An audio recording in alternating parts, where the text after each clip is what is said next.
Halo Teknolovers.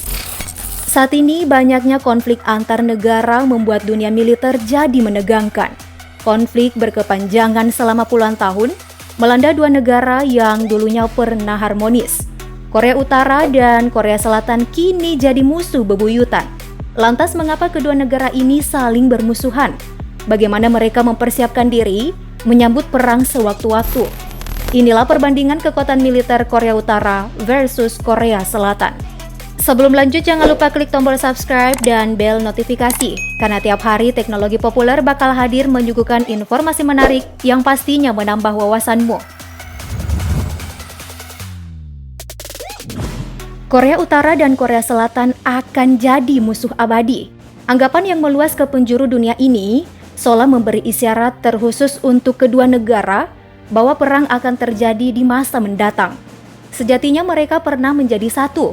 Namun perang Korea Utara dan Korea Selatan dimulai pada 25 Juni 1950. Kala itu sekitar 75.000 tentara Korea Utara melintasi paralel ke-38, yakni batas antara Republik Rakyat Demokratik Korea yang didukung Soviet di sebelah utara dan Republik Korea yang pro-barat di selatan. Kemudian pasukan Amerika Serikat memasuki perang atas nama Korea Selatan dan mereka menyebutnya sebagai perang melawan kekuatan komunisme internasional. Nah, banyaknya korban jiwa dari kubu korut membuat para pejabat Amerika Serikat khawatir adanya balasan, sehingga mereka menyusun semacam gencatan senjata dengan Korea Utara. Amerika Serikat cemas jika peperangan ini akan menjadi perang yang lebih luas, melibatkan Rusia dan China, sehingga memicu perang dunia ketiga. Ternyata yang dikhawatirkan Amerika Serikat tidak terjadi. Juli 1953, Perang Korea berakhir. Perang ini cukup singkat, tapi jadi salah satu perang paling menyeramkan dalam sejarah. Hampir 5 juta orang meninggal, di mana lebih dari setengahnya adalah warga sipil. Jumlah korban sipil ini lebih tinggi dari Perang Dunia Kedua dan Perang Vietnam.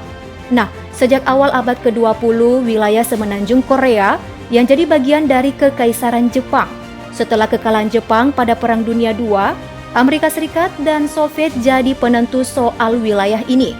Agustus 1945 diputuskan semenanjung Korea dibagi menjadi dua di sepanjang paralel ke-38.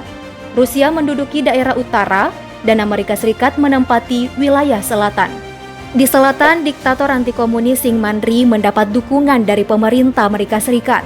Sedangkan di utara, diktator komunis Kim Il-sung mendapat dukungan dari Soviet.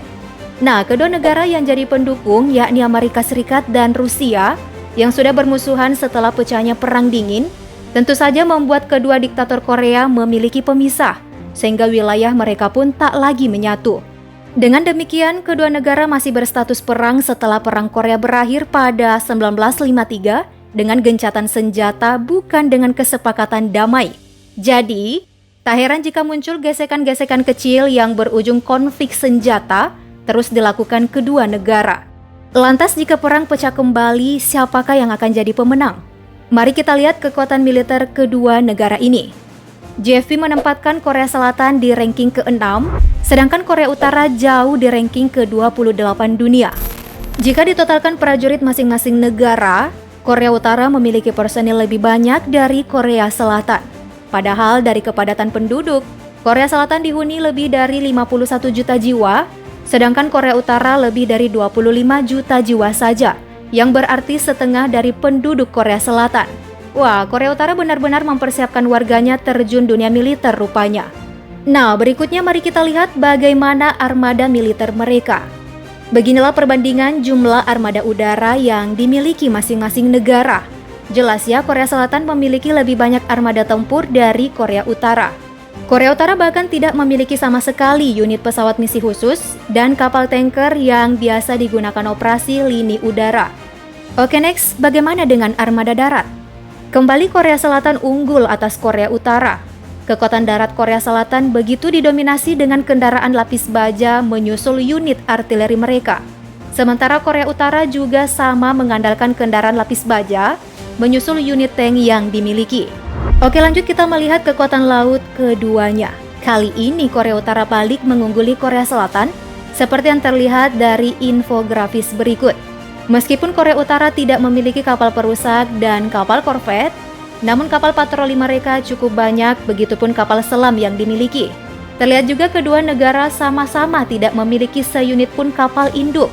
Nah, 297 dengan 98 sebenarnya masih belum jauh lah ya selisihnya dibanding selisih jumlah armada udara dan darat tadi. So, masih bisa ngejar nih Korea Selatan. Nah, Technolovers, meski Korea Utara kalah dalam jumlah armada tadi, namun Korea Utara memiliki senjata andalan yang kini menjadi ciri khas negaranya. Yup, apalagi kalau bukan senjata nuklir. Bom atom Korut selama ini jadi momok bagi Korea Selatan. Sanksi-sanksi atas uji coba senjata berbahaya yang dilakukan Korut selalu diabaikan.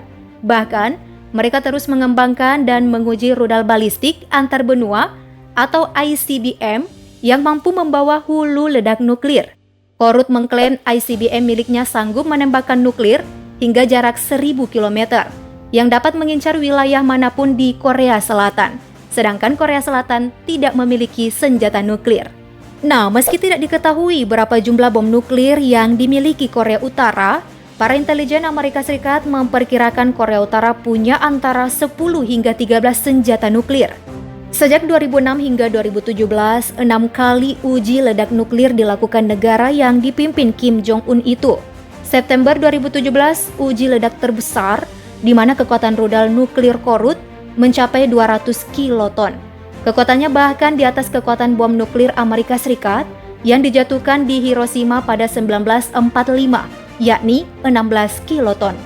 Nah, setelah mengetahui jumlah armada militer 3 matra tadi, tak heran kalau Korea Selatan punya lebih banyak kendaraan tempur dibanding Korea Utara, sebab Korea Selatan menyediakan anggaran militer sebesar 48 miliar US dollar, sedangkan Korea Utara hanya 3,5 miliar US dollar.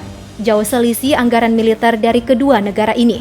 Nah, jika diurutkan ketersediaan anggaran militer dari negara di dunia, Korea Utara menempati posisi ke-59, sedangkan Korea Selatan meroket di posisi ke-8. Sejauh ini Korea Selatan banyak unggul dari Korea Utara. Namun ada faktor lain yang juga harus kamu ketahui dalam perankingan militer suatu negara, yaitu soal logistik.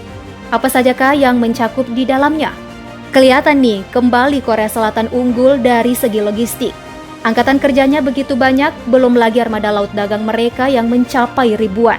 Angkatan kerja ini bakal mendukung kekuatan militer terutama di bidang pertahanan, sementara untuk kapal sipil atau armada laut dagang bisa difungsikan untuk mendukung armada militer laut saat perang.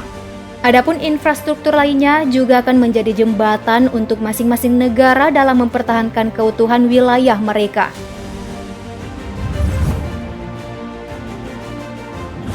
Oke deh, nggak terasa ya udah selesai aja nih pembahasan kita. Gimana nih menurut kamu? Jika melihat kekuatan Korea Utara dan Korea Selatan, akankah Korut menyalip Korsel melihat excitednya negara ini meluncurkan rudal yang kerap dilakukan untuk uji coba atau bahkan untuk menakuti negara lain? Yuk tuliskan opinimu di kolom komentar, jangan lupa like dan share video ini. Thank you for watching.